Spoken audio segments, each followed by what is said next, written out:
आज वटवृक्ष स्वामींच्या वटवृक्षाखाली बसून आपण देऊळ बंद 2 या चित्रपटाचा टीझर लॉन्च केलाय इंगळे साहेबांच्या उपस्थितीत।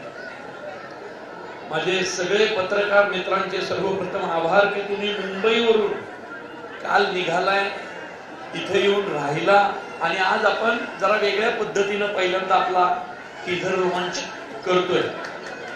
आमचं आधीच ठरलं होतं की कुठेतरी 5 स्टार हॉटेल, वाणी साहेब कुठल्याही हॉटेलमध्ये मोठ्या करू शकतात, पण आम्ही सगळ्यांनी ठरवलं की आपल्या सर्व पत्रकार मित्रांबरोबर आपण अक्कलकोट स्वामींच्या मंदिरात हा टीझर लॉन्च करायचा। माझ्यावर विश्वास ठेवा, आपण देव मानतो न मानतो वेगवेगळे प्रकार असतात, पण गंमत म्हणून आधी गंमत म्हणून करा, मग प्रचिती येईल। जे काही मनात असेल ते जाताना किंवा आधी जर दर्शन घेतलं असेल तर या स्वामींच्या समोर बोलून पहा आणि मग आपले प्रयत्न आणि आपले कष्ट चालू राहतातच, त्याची प्रचिती तुम्हाला लवकरच येईल। तर आता देऊळ बंद, मी दर 2 वर्षांनी एकच सिनेमा करतो। कितीही मोठ्या ऑफर आल्या, म्हणजे येतातच, चालू असतातच, कितीही मोठ्या ऑफर आल्या तरी मी घेत नाही, कारण मी 2 वर्षात एकच सिनेमा करतो। सिनेमा झाला की गावी शेतीच्या कामांना जातो, शेतीची कामं संपली की मग परत पुढचा सिनेमा लिहायला पुण्यामध्ये येतो। हा माझा क्रम आहे आणि असंच असतं। देऊळ बंद सिनेमा 10 वर्षांनी येतो। माझं आणि गश्मीर महाजनी दोघांचं डेब्यू देऊळ बंद मधून झालं होतं, कारण गश्मीर माझ्या एकांकिकांमध्ये काम करायचा, म्हणून त्याला मी पहिल्या सिनेमाचा हिरो करणार असं ठरवलं होतं। आज 10 वर्षांनी देऊळ बंद येतोय।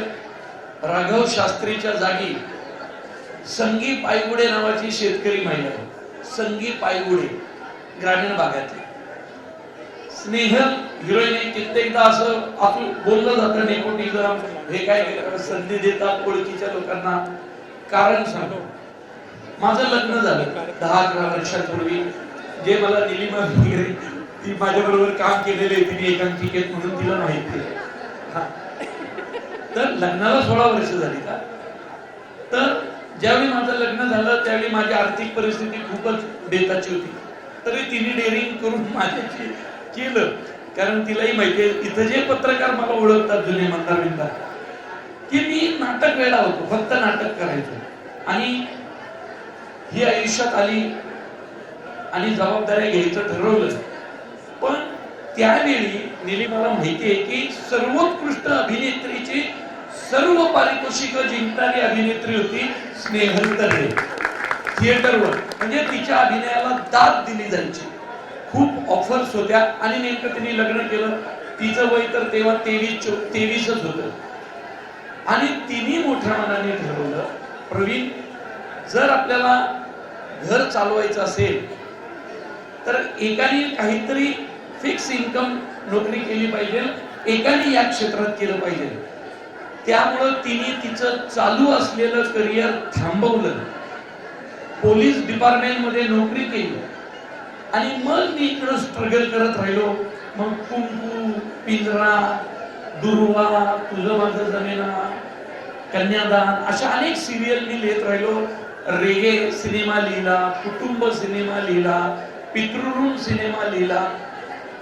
जम बसत होता, थोडं थोडं थोडं मिळत होतं आणि एक दिवस माझ्या आयुष्यात कैलास वाणी साहेब स्वामी समर्थांना घेऊन आले।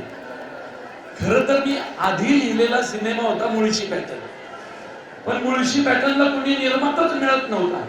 जो तो बोलत होता की हे मराठीत असले मारामारीचे पिक्चर चालणारच नाही, हे तुम्ही काय शेतकऱ्यांच्या मारामाऱ्या, शेतकऱ्यांची पोरं, म्हणजे मोठमोठे चॅनल्स पण आपले, म्हणजे एका चॅनलचे तर मोठे अधिकारी हसले होते माझ्यावर की अरे प्रवीण काय रीडिंग करतोय, कसला सिनेमा, अरे असं काही होणार नाही। 4 वर्ष मुळशी पॅटर्न घेऊन फिरत होतो, सिनेमाला प्रोड्युसर मिळाला आणि एक दिवस दया गायकवाड, हा स्वामी भक्त आहे खरा, हा म्हटलं तू नवीन घर घेतलंय त्याचे काय हप्ते बिप्ते कसे फेडणार आहेस? म्हटलं मला नाही माहित बाबा, पण बायकोसाठी मी घेतलंय. आणि त्यांनी मला म्हटला तुझ्यासाठी एक गिफ्ट आणलं, म्हणून त्यांनी मला गिफ्ट दिलं. काढलं तर स्वामींची फ्रेम. म्हटलं हे काय? तो म्हटलं हे स्वामी ठेव घरात, माझ्यावर विश्वास ठेव. मला माहिती आहे तू देव मानत नाहीस, कारण मी जरा बऱ्यापैकी नास्तिक असाच माणूस होतो. आणि ते त्यांनी प्रतिमा दिली. विश्वास ठेवा, सकाळी 11 वाजले होते बरोबर दया, त्यांनी ती प्रतिमा दिली. आणि तो मला म्हटला तुला प्रोड्युसर मिळेल रे, आपला मुळशी पॅटर्न भारी होणार, कारण दयान पिठेही बरोबर होते माझ्या. म्हटलं चला मिळेल आपल्याला, निर्माता मिळेल. ती फ्रेम मी माझ्याकडे उघडलीही नव्हती, ती मी माझ्या घरात ठेवली. नवीन घर होतं आणि बाहेर पडलो, कारण मुरली अण्णा बरोबर मी एक इव्हेंट करत होतो. मुरली अण्णाला वाटतं अण्णा प्रोड्युसर बघणार आहोत, तर त्यावेळी अण्णाकडेच पैसे नसायचे. मुरली अण्णा कशी पैसे गोळा करून इव्हेंट करायचा. मुरली अण्णा म्हटला खरं सांगू का, माझ्याकडे जर पैसे असते ना मीच दिले असते तुला रे, कारण आम्ही दोघं मुळशी तालुक्याचे. सिनेमा येईल. अण्णाच्या इव्हेंटला गेलो, इव्हेंट चालू होता आणि एक अण्णाचा भाऊ कार्यकर्ता निलेश कोंढाळकर मला आला, म्हटलं ऐक ना, माझ्याकडे माणूस आहे, त्यांना ना एक पिक्चर करायचा, डॉक्युमेंटरी करायची, तू चल ना माझ्या बरोबर. अरे म्हटलं अण्णाचा इव्हेंट आहे. अरे ऐक ना तू आत्ताच्या आत्ता चल ना, त्यांना करायचंय ते काय म्हणतात बघ तर. म्हणून गेलो तर वाणी साहेब भेटले. सकाळी त्यांनी स्वामी दिलते, मी ती फोडली पण नव्हती फ्रेम. तर हे म्हटले स्वामी समर्थांवर पिक्चर करायचा आहे. म्हटलं कोण स्वामी समर्थ? मला वाटलं रामदास स्वामी. तर ते स्वामी समर्थ, तर माग त्यांचा फोटो होता. ते म्हटले हे अंधेरीला स्ट्रगल काळात कधी कधी त्या मठात जायचो. म्हटलं हे का? बरं बरं. ते पिक्चर लिहिणार? म्हटलं 100% लिहिणार. पण म्हटलं माझ्याकडे एक पिक्चर आहे मुळशी पॅटर्न नावाचा, तो तुम्ही ऐका ना, लय भारी लिहिलाय. ते म्हटले नाही नाही, मी दुसरं काही नाही, मी फक्त स्वामी समर्थांवर असेल तर करेल सिनेमा. आणि मी मुळशी पॅटर्न घेऊन गेलो तसाच माझ्या हातात. ते म्हटले असा असा सिनेमा आहे, ह्याच्यावर लिहिणार का? मी म्हटलं लिहितो. आता ह्यांना कसं सांगू की मी काय नास्तिक माणूस आहे, मी काही देव मानत नाही. आणि मी यांना म्हटलं, ते म्हटले उद्या गोष्ट ऐकवायची. म्हटलं डन. आणि मी गोष्टच लिहिली एका नास्तिकाची, म्हणजे राघव शास्त्रीची. तो राघव शास्त्री म्हणजे खरा मीच, जो देव मानत नव्हता. आणि एका नास्तिकाच्या आयुष्यात स्वामी समर्थ आले. गोष्ट लिहायला गेलो, बसलो घरी, गोष्ट लिहायला बसलो, सुचेना. आणि म्हटलं ही म्हणते अरे त्या दयानी काहीतरी गिफ्ट दिलं ना तुला, ते बघितलं का? म्हणून दयानी दिलेलं गिफ्ट उघडलं तर ती होती स्वामींची प्रतिमा. सकाळी त्यांनी दिली जय, आणि उघडलं तर स्वामी. आणि मी ती प्रतिमा समोर ठेवली आणि सिनेमा लिहायला बसलो. तो सिनेमा म्हणजे देऊळ बंद पहिला भाग. माझ्या हातनं लिहिला. जळदकर साहेब होते आमच्या बरोबर. हे जळदकर साहेब मला घेऊन गेले पिठापूरला, पुरवपूरला, गाणगापूरला, अक्कलकोटला. आणि स्वामी एका नास्तिकाच्या आयुष्यात हे म्हटले सिनेमा लिहायचा असेल तर तुम्हाला आधी या 5 ठिकाणी जावं लागेल. गोष्टीत तर असं काही नव्हतं. गोष्ट तिकडे गेलो तर पिठापूर, पुरवपूर, गाणगापूर, अक्कलकोट यांनी करून आणलं, दिंडोरीला नेलं. मग मी ते सगळं सिनेमात घेतलं आणि देऊळबंद लिहिला गेला.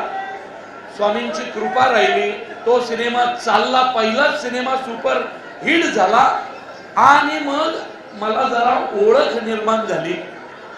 आणि दुसरा सिनेमा मग मी यांनाच म्हटलं वाणी साहेब दुसरा सिनेमा पण तुम्ही करा ना. ते म्हटले कुठला? म्हटलं मुळशी पॅटर्न. मी लय दिवस झाले लिहून ठेवलाय हो, त्याला कुठे निर्माताच मिळत नाही. वाणी साहेब म्हटले बर. काय त्यांच्या मनात आलं, पटकन त्यांनी मला 5 लाखाचा चेक दिला. हा, आणि चल तुझा मुळशी पॅटर्न पण घेतला. मुळशी पॅटर्न त्यांनी गोष्ट बिष्ट पण माहित नाही, त्यांना माहितीच नाही. हे एकतर बांधकाम व्यावसायिक आणि गोष्ट बांधकाम व्यावसायिकांच्या विरोधातली. मी म्हणतो गोष्ट ऐका तरी एकदा. बिल्डरला मारतोय राहुल्या आणि अशी गोष्ट नाही घेतली आणि अचानक त्यांच्याकडे एक फॅमिली अडचण आली आणि मुळशी पॅटर्न परत बंद पडला.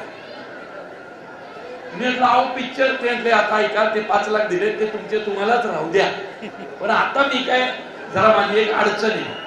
परत 5-6 महिने गेले आणि किरण दगडे पाटील, पुनीत बालन, अभिजित भोसले आणि पिक्चर सुरू झाला आणि जे यश स्वामींच्या कृपेने मुळशी पॅटर्नला मिळालं त्याला तोड नाही. आणि मग पुढे अनेक सिनेमे गेले आणि माझं देऊळ बंदकडे दुर्लक्ष झालं ते झालंच. आज 10 वर्षांनी पुन्हा सिनेमा करतोय. हिने जे माझ्या कुटुंबासाठी त्याग केला, एक महिला जेव्हा त्याग करते, इथं ज्या बायका आहेत फार निलिमापासून इथं ज्या उपस्थित आहेत फार आमच्या या मॅडम पर्यंत, या महिलांनी त्याग केलेत म्हणून पुरुषांचे संसार उभे राहिले, तेवढं लक्षात ठेवा. म्हणून ठरवलं होतं काही झालं तरी देऊळ बंद 2 अशा महिलांचं. माझी आई सुद्धा आता सुद्धा मी लिहून देतो एवढ्या भर उन्हात, पण माझी आई गावाला कुठल्या तरी बांधावर खुरपणीच करत असणार हे मी आत्ता लिहून देतो. कुणाला वाटलं असेल तर व्हिडिओ कॉल करा, कारण गावाला ती तीच कामं करते. अशा असंख्य महिला पाहिल्या होत्या आणि त्या महाराष्ट्रातील सगळ्या कुटुंबासाठी झटणाऱ्या महिलांचं प्रतिनिधित्व स्नेहल करतीये. एमईटीवर बसून लक्षात घ्या, भगवंताला मागे बसवलाय आणि हा सिनेमा एक महिला ड्राईव्ह करणार आहे, एवढंच तुम्हाला सांगतो. पिक्चर बद्दल मी जास्त काही बोलत नाही, मी माझ्या कुठल्याच सिनेमाबद्दल बोलत नाही. सिनेमा एकदा रिलीज झाला की सिनेमा बोलतो. आणि हा सिनेमा जर महाराष्ट्रातल्या लोकांना देऊळ बंद, मुळशी पॅटर्न, सरसेनापती हंबीरराव, धर्मवीर 1 आणि 2 आवडले असतील तर त्या सगळ्या सिनेमांच्या पुढे 2 पावलं गेलेला सिनेमा म्हणजे देऊळ बंद भाग 2. आता परीक्षा देवाची. मी कशा पद्धतीचा दिग्दर्शक आहे हे नटांना माहिती आहे. माझ्याकडे ट्रस्ट होतात. मी थोडासा अग्रेसिव्ह टाईपचा डिरेक्टर आहे. प्रेमाने वगैरे सांगणं नाही ना. मग प्रसादोक असू दे, ओम बुतकर असू दे, गश्मीर महाजनी असू दे, क्षितिज दाते असू दे, हंबीरराव मध्ये मीच माझ्याशी वाईट वागलो, कारण मी हिरो होतो पिक्चरचा. आणि आता बायको होती तरी तिने तो त्रास भोगला. मोजोंचं वय 75 आहे. म्हणजे एकदा तर मला भान नाही, मी शॉट घेतोय, शिफ्ट वाढली, माझ्या लक्षातच नाही. 33 तास सलग शूटिंग करत होतो, बरोबर ना. शेवटी मोजो काय म्हटलं माहितीये का, आणि मी मोजो म्हणतो, ओ मोजो तुम्ही काय, मोजो उभे राहा ना. तरडे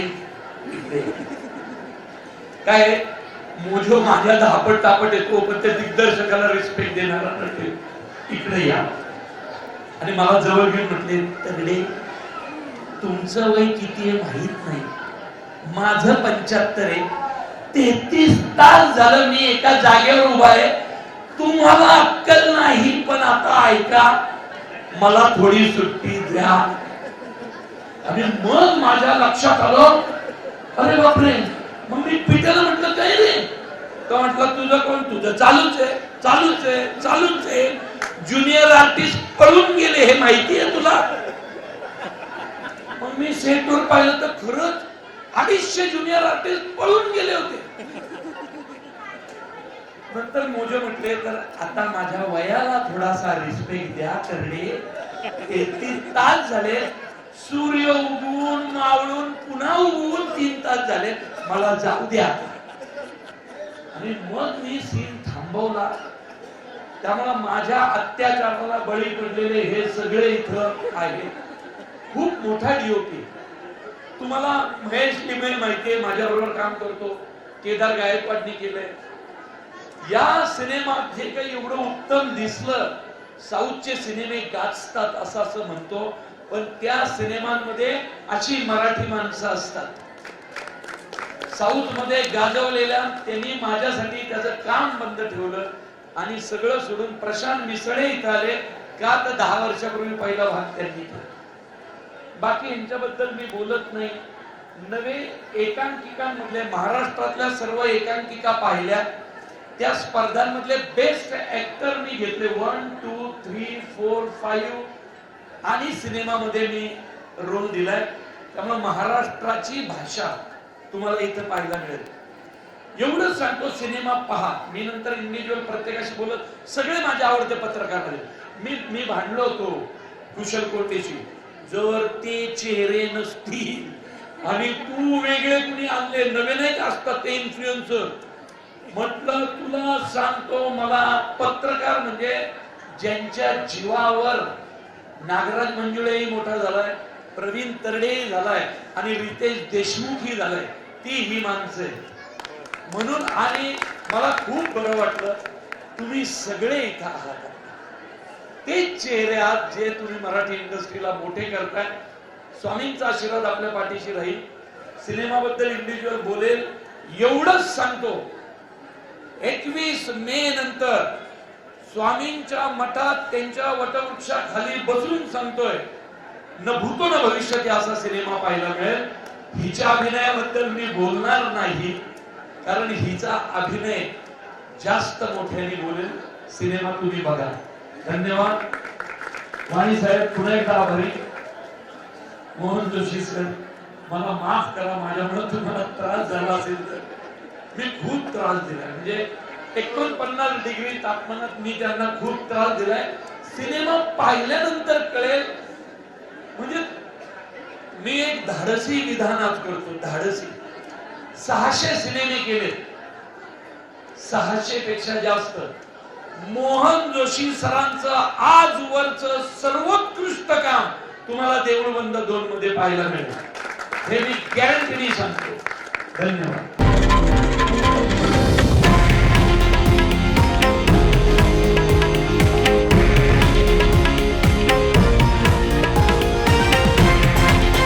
हे आहे देशातील नंबर 1 न्यूज नेटवर्क आणि आपण पाहत आहात TV9 मराठी, एकमेव.